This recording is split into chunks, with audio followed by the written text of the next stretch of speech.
மத்திய கிழக்கில் இருக்கக்கூடிய ஒவ்வொரு அமெரிக்க தளத்தையும் பொளந்து கட்டும் ஈரானிய ஏவுகணைகளும் ஈரானிய ஏவுகணை மலையில் நனையும் அமெரிக்க கட்டளை தளங்களும் பற்றி எரியும் ஒட்டுமொத்த மத்திய கிழக்கும் அதிரடியாக தாக்குதல்களை ஆரம்பித்த யமன் ஹவுதி இராணுவத்தினரும் இழுத்து மூடப்பட போகும் செங்கடல் பிரதேசமும் ஈராக்கில் இருக்கக்கூடிய அமெரிக்க எண்ணெய் தளங்களையும் ஐக்கிய அரபு அமீரகத்திற்கு சொந்தமான நிறுவனங்களையும் முழுமையாக தரைமட்டமாக்கப் போகும் ஈராக்கிய எதிர்ப்பு குழுக்களும் இந்த போரானது இன்றோடு நிறைவடையக்கூடிய போரா அல்லது இன்னும் பல நாட்களுக்கு நீடிக்கப் போகின்றதா?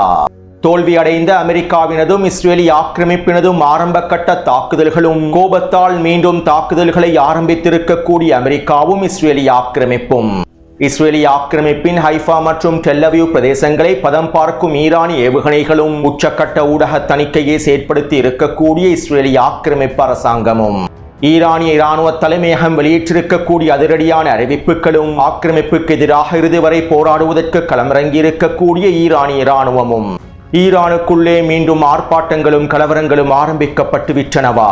ஈரானிய அரசாங்கத்தை வீழ்த்துவதற்காக கலவரங்கள் தூண்டப்பட்டு விட்டனவா?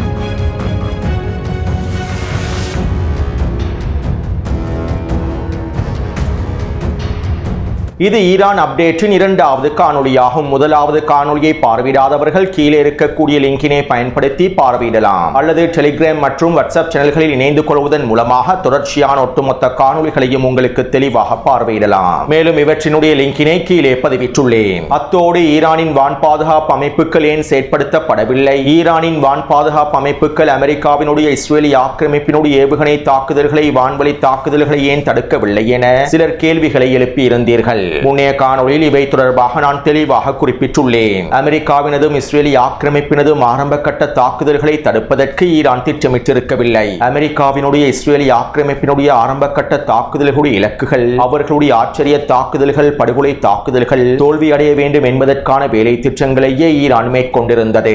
ஆரம்பத்திலேயே அமெரிக்காவினுடைய இஸ்ரேலிய ஆக்கிரமிப்பினுடைய தாக்குதல்களை தடுத்து நிறுத்துவதற்கு ஒட்டுமொத்த வான் பாதுகாப்பு அமைப்புகளையும் ராடர் கருவிகளையும் ஈரான் பயன்படுத்துவதற்கு விரும்பவில்லை. இது ஒரு மிக நீண்ட போர் என்பதனால் வான் பாதுகாப்பு அமைப்புகளும் ராடர் கருவிகளும் ஈரானுக்கு மிக முக்கியமானதாகும். இதற்கமைவாகவே ஈரான் இந்த தடவை வித்தியாசமான தாக்குதல் திட்டங்களை வடிவமைத்திருந்தது. இதற்கமைவாகவே தற்போது ஈரான் களத்தில் செயற்பட்டு வருகின்றது.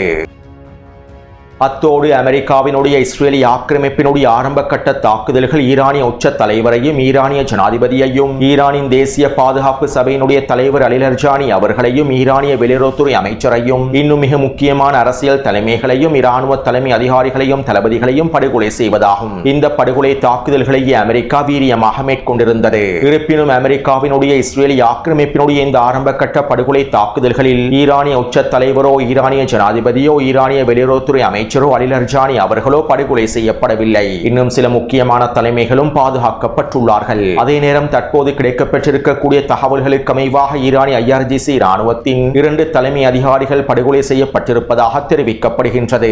இருப்பினும் இந்த தகவல்கள் இன்னும் உறுதிப்படுத்தப்படவில்லை. எனவே ஒட்டுமொத்தமாக எடுத்து நோக்கும் போது அமெரிக்காவினுடைய இஸ்ரேலிய ஆக்கிரமிப்பினுடைய ஆரம்ப கட்ட படுகொலை தாக்குதல்கள் தோல்வியிலேயே முடிவடைந்துள்ளன. ஈரானுக்கு எதிரான அமெரிக்காவின் ஆபரேஷன் எபிக் ஃபுரி தாக்குதல்கள் தோல்வியில் முடிவடைந்துள்ளன. அமெரிக்காவினுடைய இஸ்ரேலிய ஆக்கிரமிப்பினுடைய இந்த ஆரம்ப கட்ட படுகொலை தாக்குதல்களை தடுத்து நிறுத்தக்கூடிய ஈரானின் ஆபரேஷன் ஜீரோ திட்டமானது வெற்றி அடைந்துள்ளது. கடந்த ஒரு மாதத்திற்கு முன்பே ஈரானின் ஆபரேஷன் ஜீரோ திட்டம் தொடர்பான தகவல்களை குறிப்பிட்டிருந்தேன். அமெரிக்காவின் ஆரம்ப கட்ட தாக்குதல்களிலிருந்து படுகொலை தாக்குதல்களிலிருந்து தலைமைகளை பாதுகாப்பதே ஆபரேஷன் ஜீரோ திட்டத்தின் முக்கிய படியாகும். இதற்கமைவாக ஈரான் அதிரடியான காய் நகர்த்தல்களை மேற்கொண்டு பல வேலை திட்டங்களை மேற்கொண்டு ஈரானின் மிக முக்கியமான தலைமைகளை பாதுகாத்துள்ளார்கள். அத்தோடு ஈரானுக்கு எதிரான இந்த ஆரம்ப கட்ட தாக்குதல்களுக்கு பின்பு ஈரானிய மக்களை திரண்டெழ வேண்டும் என்றும் ஈரானிய அரசை வீழ்த்துவதற்கான முயற்சிகளில் களமிறங்க வேண்டும் என்றும் டொனால்ட் ட்ரம்ப் அறிக்கைகளில் குறிப்பிட்டிருந்தார். அதாவது ஈரானிய தலைமைகளை படுகொலை செய்ததற்கு பின்பு கலவரங்களையும் ஆர்ப்பாட்டங்களையும் மேற்கொண்டு ஈரானிய அரச கட்டிடங்களை கைப்பற்றி ஈரானிய அரசாங்கத்தை வீழ்த்துவதற்கே முயற்சி செய்திருந்தார்கள். டொனால்ட் ட்ரம்ப் வெளியிட்டிருந்த கருத்துக்களிலும் இது உறுதி செய்யப்பட்டிருந்தது. ஈரானுக்கு எதிரான ஆரம்ப கட்ட தாக்குதல்களுக்கு பின்பு ஈரான் முழுவதும் கலவரங்களையும் வன்முறைகளையும் ஏற்படுத்தி பயன்படுத்தி ஈரான் இஸ்லாமிய குடியரசை வீழ்த்துவதே இவர்களுடைய திட்டமாக இருந்தது.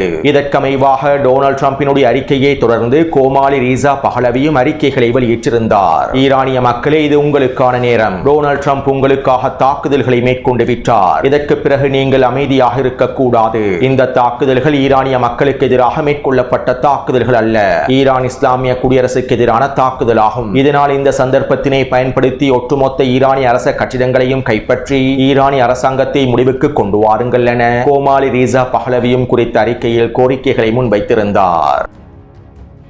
கோமாளி ரீசா பஹலவியினுடைய இந்த அறிக்கைகளை தொடர்ந்து நெட்டன்யாஹுவும் விசேட அறிக்கைகளை வெளியிட்டிருந்தார். நாங்கள் ஈரானுக்கு எதிரான போரை ஆரம்பித்து விட்டோம். இஸ்ரேலின் எதிர்காலத்தை பாதுகாப்பதற்கான, இஸ்ரேலியர்களுடைய யூதர்களுடைய எதிர்காலத்தை பாதுகாப்பதற்கான தாக்குதல்களை ஆரம்பித்து விட்டோம். 47 ஆண்டுகளாக அச்சுறுத்தலாக இருக்கக்கூடிய ஆயத்துல்லாவின் ஆட்சியை முடிவுக்கு கொண்டு வருவதற்கான தாக்குதல்களை ஆரம்பித்து விட்டோம். இந்த சந்தர்ப்பத்தை பயன்படுத்தி ஈரானுக்குள்ளே இருக்கக்கூடிய வலிமையான மக்கள் ஈரானிய அரசாங்கத்தை வீழ்த்த வேண்டும். இந்த கொடூரமான அடக்குமுறை ஆட்சியை முடிவுக்கு கொண்டு வர வேண்டும். இனிவரும் நாட்களிலும் சிங்கத்தின் கர்ஜனை தொடரும். மேலும் இஸ்ரேலிய மக்கள் தங்களுடைய பாதுகாப்பு தரப்பினரின் வழிகாட்டுதலுக்கு அமைவாக செயற்பட வேண்டும். அனைவரும் ஒற்றுமையாக ஒன்றிணைந்திருக்க வேண்டும். இது எங்களுக்கு மிக முக்கியமான தருணம். ஈரானின் ஆட்சியை நாங்கள் நிச்சயமாக முடிவுக்கு கொண்டு வருவோம் என நெட்டன்யாஹு காணொலியின் மூலமாக கருத்துக்களை வெளியிட்டிருந்தார்.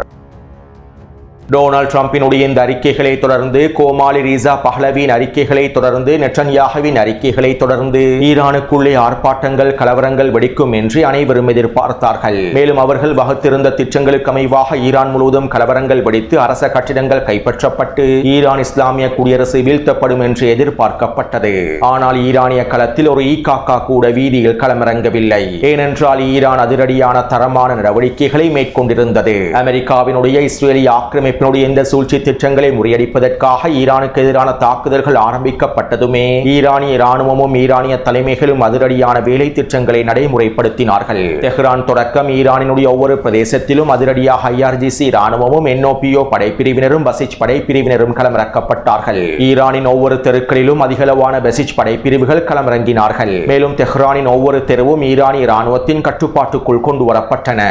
ஸ்னைப்பர் வீரர்கள் முழுமையாக களமிறக்கப்பட்டார்கள். கலவரங்கள், போராட்டங்கள் மேற்கொள்ளப்படாமல் இருப்பதற்கான எல்லாவிதமான வேலை திட்டங்களையும் தாக்குதல்களுக்கு மத்தியிலேயே ஈரானிய தலைமைகள் அதிரடியாக மேற்கொண்டார்கள். அது மட்டுமல்லாமல் அமெரிக்காவினுடைய தாக்குதல்கள் தோல்வியடைந்து விட்டது, இஸ்ரேலிய ஆக்கிரமிப்பின் தாக்குதல்கள் தோல்வியடைந்து விட்டது என்கின்ற செய்திகளும் ஈரானிய ஊடகங்களின் மூலமாக அம்பலப்படுத்தப்பட்டன. ஈரானிய உச்ச தலைவர், ஈரானிய ஜனாதிபதி, ஈரானிய வெளியுறவுத்துறை அமைச்சர் உட்பட மிக முக்கியமான தலைமைகள் அனைவரும் உயிரோடு இருக்கின்றார்கள், பாதுகாப்பாக இருக்கின்றார்கள், அனைத்து நிலைமைகளும் கட்டுப்பாட்டுக்குள் இருக்கின்றது என்கின்ற செய்திகள் ஈரானிய ஊடகங்களின் வாயிலாக வெளிப்படுத்தப்பட்டன. இதைத் தொடர்ந்து கலவரங்களை, பயங்கரவாத தாக்குதல்களை மேற்கொள்வதற்கு திட்டமிட்டிருந்த கைக்கூலிகளும் அவர்களுடைய பதுங்கு குழிகளுக்குள்ளே புகுந்து கொண்டார்கள். ஈரானிய களத்தில் களமிறங்கி ஈரானிய அரசாங்கத்திற்கு எதிரான கலவரங்களை ஆரம்பிப்பதற்கு அவர்கள் பயந்தார்கள். இதன் விளைவாக அமெரிக்காவின் தாக்குதல்களுக்கு பின்பு ஈரானிய வீதிகளில் ஒரு சிறிய ஆர்ப்பாட்டம் கூட நடைபெறவில்லை. இது அமெரிக்காவினுடைய இஸ்ரேலிய ஆக்கிரமிப்பினுடைய ஒட்டுமொத்த தாக்குதல் திட்டத்திற்கும் ஏற்பட்டிருக்கக்கூடிய மிகப்பெரிய தோல்வியாகும். ஈரானுக்கு எதிரான தாக்குதல்களை தொடர்ந்து மிகப்பெரிய கலவரங்களை ஏற்படுத்தி ஈரானிய ஆட்சியை முடிவுக்கு கொண்டு வருவதற்கு இவர்கள் வகுத்திருந்த திட்டத்தின் மிகப்பெரிய தோல்வியாகும். இப்படியான நிலைமையிலேயே ஈரான் அதிரடியாக அமெரிக்காவினுடைய தாக்குதல்களுக்கும் இஸ்ரேலிய ஆக்கிரமிப்பினுடைய தாக்குதல்களுக்கும் பதிலடிகளை வழங்குவதற்கு ஆரம்பித்தது. ஈரானுக்கு எதிரான தாக்குதல்கள் மேற்கொள்ளப்பட்டு 1.5 மணித்தியாலங்களுக்குள்ளேயே ஈரான் அமெரிக்காவுக்கும் இஸ்ரேலிய ஆக்கிரமிப்புக்கும் எதிரான பதிலடி தாக்குதல்களை ஆரம்பித்தது. இந்த பதிலடி தாக்குதல்களின் ஆரம்பமாக இஸ்ரேலிய ஆக்கிரமிப்பை இலக்கு வைத்தே தாக்குதல்கள் மேற்கொள்ளப்பட்டன. இதன்போது அதிகளவான ஏவுகணைகள் ஏவப்படவில்லை. இஸ்ரேலிய ஆக்கிரமிப்பின் டெல் அவீவ் பிரதேசத்தை இலக்கு வைத்தும் ஹைஃபா பிரதேசத்தை இலக்கு வைத்தும் 5 தொடக்கம் 10 ஏவுகணை தாக்குதல்களை மேற்கொள்ளப்பட்டிருந்தன. மேலும் இந்த ஏவுகணைகளை ஜோர்டானிய வான்பரப்பில் வைத்து அமெரிக்காவினுடைய வான் பாதுகாப்பு அமைப்புகளும் அமெரிக்க போர் விமானங்களும் சுட்டு வீழ்த்தி இருந்தன. இதைத் தொடர்ந்து ஈரான் இஸ்ரேலிய ஆக்கிரமிப்புக்கு எதிரான அடுத்த கட்ட ஏவுகணை தாக்குதல்களை மேற்கொண்டது. இதன்போது கிட்டத்தட்ட 20 ஏவுகணை தாக்குதல்கள் மேற்கொள்ளப்பட்டிருப்பதாக தெரிவிக்கப்பட்டது. மேலும் இந்த தாக்குதலின் போது டெல் அவீவ் பிரதேசத்தில் 2 குடியிருப்பு கட்டிடங்கள் இலக்கு வைக்கப்பட்டிருந்தன. அஷ்கலோன் பிரதேசத்தில் குடியிருப்பு கட்டிடம் ஒன்று சிதைக்கப்பட்டிருந்தது. அதே போன்று ஹைஃபா பிரதேசத்தில் 2 குடியிருப்பு கட்டிடங்கள் சிதைக்கப்பட்டிருந்தன. இவை தொடர்பான புகைப்படங்களையும் காணொளிகளையும் டெலிகிராம் சேனலில் பதிவிட்டுள்ளேன். இவ்வாறு இஸ்ரேலிய ஆக்கிரமிப்புக்கு எதிரான பதிலடி தாக்குதல்களை மேற்கொண்டு 15 நிமிடங்களுக்குள் ஈரான் மத்திய கிழக்கு பிராந்தியத்தில் இருக்கக்கூடிய அமெரிக்க ராணுவ கட்டளை தளங்களை இலக்கு வைத்து அதிரடியான வேறு லெவலிலான தாக்குதல்களை ஆரம்பித்தது. ஒரே நேரத்தில் மத்திய கிழக்கு பிராந்தியத்தில் இருக்கக்கூடிய அமெரிக்க ராணுவ கட்டளை தளத்தை நோக்கி ஏவுகணைகள் விரைந்தன.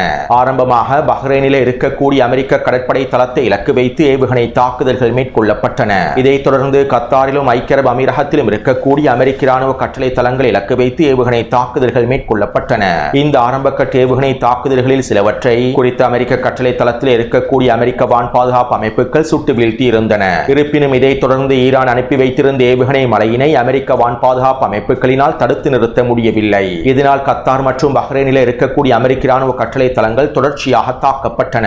அதிலும் குறிப்பாக பஹ்ரைனில் இருக்கக்கூடிய அமெரிக்க கடற்படை தளமானது சிதைக்கப்பட்டிருந்தது. இவை தொடர்பான காணொளிகளையும் புகைப்படங்களையும் டெலிகிராம் சேனலில் பதிவிட்டுள்ளேன். பஹ்ரைனில் இருக்கக்கூடிய அமெரிக்க கடற்படை தளமானது எவ்வாறு பற்றி எரிகின்றது என்பதனை உங்களுக்கு இந்த புகைப்படங்கள் மூலமாக காணொளிகள் மூலமாக தெளிவாக புரிந்து கொள்ள முடியும். அத்தோடு பஹ்ரைனை இலக்கு வைத்து உச்ச தாக்குதல்களை மேற்கொண்டதற்கு பின்பு ஐக்கிய அரபு அமீரகத்தின் அபுதாபியில் இருக்கக்கூடிய அமெரிக்க ராணுவ கட்டளை தளத்தை இலக்கு வைத்தும் அமெரிக்காவினுடைய முக்கியமான தளம் ஒன்றை இலக்கு வைத்தும் அதிரடியான ஏவுகணை தாக்குதல் மேற்கொள்ளப்பட்டது. இதைத் தொடர்ந்து துபாயிலே இருக்கக்கூடிய முக்கியமான தளம் ஒன்றை இலக்கு வைத்தும் ஏவுகணை தாக்குதல் மேற்கொள்ளப்பட்டது. கத்தார், பஹ்ரைன் மற்றும் ஐக்கிய அரபு அமீரகத்தில் இருக்கக்கூடிய கட்டளை தளங்களின் வான் பாதுகாப்பு அமைப்புகளையும் ராடர் கருவிகளையும் இலக்கு வைத்து இந்த ஆரம்ப கட்ட தாக்குதல்கள் மேற்கொள்ளப்பட்டிருந்தன.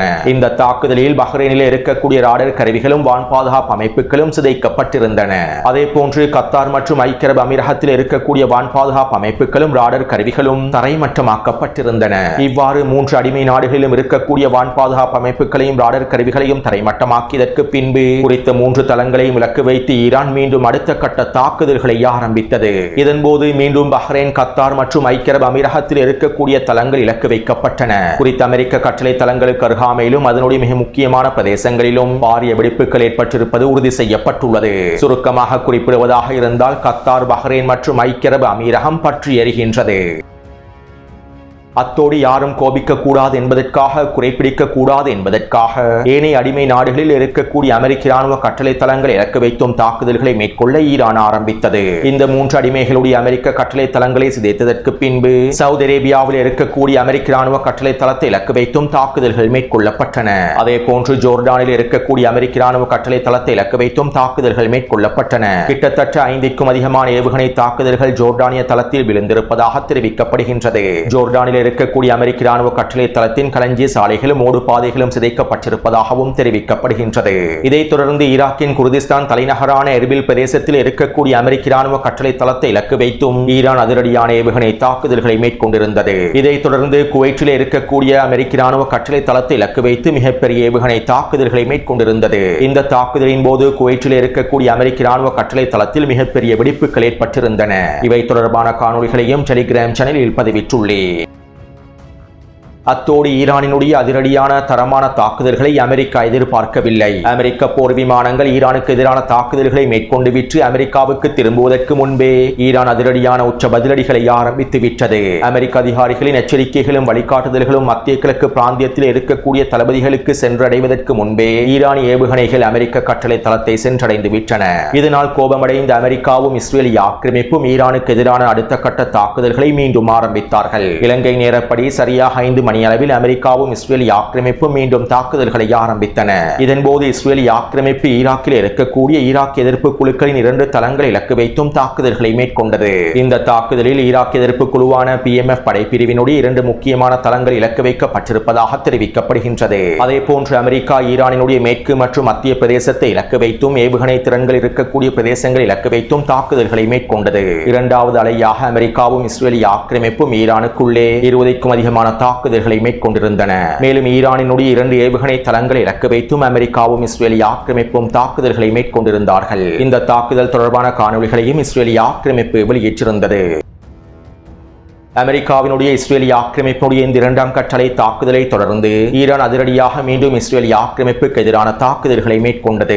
இதன்போது டெல் அவீவ் பிரதேசமும் பீர்ஷேபா பிரதேசமும் இலக்கு வைக்கப்பட்டது. குறித்த பிரதேசத்திலே 3 வெடிப்புகள் பதிவாக இருப்பதாகவும் தெரிவிக்கப்படுகின்றது. அத்தோடு ஈரான் இன்னும் இஸ்ரேலிய ஆக்கிரமிப்புக்கு எதிரான முழுமையான வீரியமான தாக்குதல்களை ஆரம்பிக்கவில்லை. தற்போது வரையறுக்கப்பட்ட 5 தொடக்கம் 10 வரையிலான ஏவுகணை தாக்குதல்களையே மேற்கொண்டு வருகின்றது. ஆரம்பமாக மத்திய கிழக்கில் இருக்கக்கூடிய அமெரிக்க ராணுவ கட்டளை தளங்களுக்கு உச்சடியை வழங்க வேண்டும் என்பதற்காகவே தற்போது அமெரிக்க இராணுவ கட்டளை தளங்களை பதம் பார்த்து வருகின்றது.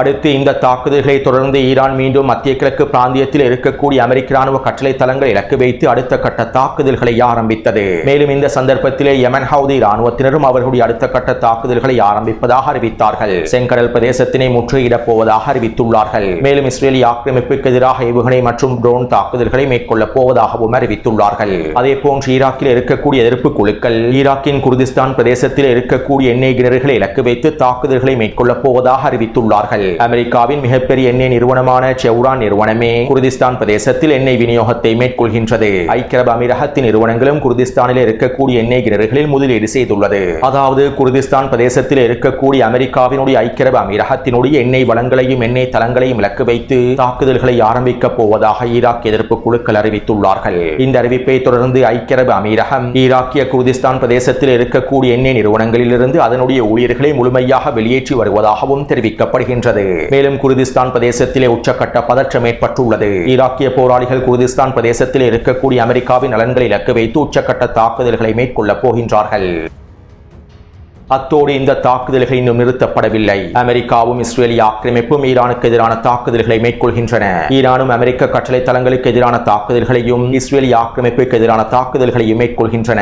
இந்த காணொலியில் நான் குறிப்பிட்டிருக்கக்கூடிய மோதல்கள் இலங்கை நேரப்படி மாலை 6 மணி வரையில் நடைபெற்றிருக்கக்கூடிய மோதல்களாகும். இந்த காணொலியை நீங்கள் பார்வையிட்டுக் கொண்டிருக்கக்கூடிய சந்தர்ப்பத்தில் மிகப்பெரிய தாக்குதல்களை ஈரான் மேற்கொண்டு வருகின்றது என்பதும் குறிப்பிடத்தக்க விடயமாகும். மேலும் இவை தொடர்பான தகவல்களை டெலிகிராம் சேனலில் உடனுக்குடன் பதிவிட்டு வருகின்றேன். அத்தோடு ஈரானின் காத்தம் அன்பியா தலைமையகமானது அதிரடியான அறிவிப்பொன்றை வெளியிட்டிருந்தது. நாங்கள் அமெரிக்காவுக்கு எதிரான ஜியோனிஸ் ஆக்கிரமிப்புக்கு எதிரான போரை ஆரம்பித்து விட்டோம். நாங்கள் கூறியபடி இவர்களுக்கு உச்சக்கட்ட பதிலடிகளை வழங்குவோம். அமெரிக்காவும் ஜியோனிஸ் ஆக்கிரமிப்பு மண்டியிடும் வரை, ஆக்கிரமிப்பு தோற்கடிக்கப்படும் வரை நாங்கள் எங்களுடைய தாக்குதல்களை நிறுத்தப் போவதில்லை. இதற்கு பிறகு எங்களுக்கு எந்த விதமான சிவப்பு கோடுகளும் இருக்காது. மத்திய கிழக்கு முழுவதும் இருக்கக்கூடிய ஒட்டுமொத்த அமெரிக்க நலன்களையும் ஆக்கிரமிப்பு நலன்களையும் நாங்கள் தரைமட்டமாக்குவோம். எந்த விதமான சிவப்பு கோடுகள் இல்லாமல் ஒட்டுமொத்த தளங்களையும் தரைமட்டமாக்குவோம். இந்த போர் ஆரம்பிக்கப்படுவதற்கு முன்பே நாங்கள் எச்சரிக்கைகளை வழங்கியிருந்தோம். நீங்கள் எங்களுக்கு எதிரான தாக்குதல்களை ஆரம்பிக்க வேண்டாம். நீங்கள் தாக்குதல்களை ஆரம்பித்து விட்டால் இந்த போரானது மிகப்பெரிய மத்திய கிழக்கு போராகவே அமைந்திருக்கும் என நாங்கள் முன்கூட்டி எச்சரிக்கைகளை வழங்கியிருந்தோம். தற்போது இதற்கான நேரம் வந்துவிட்டது.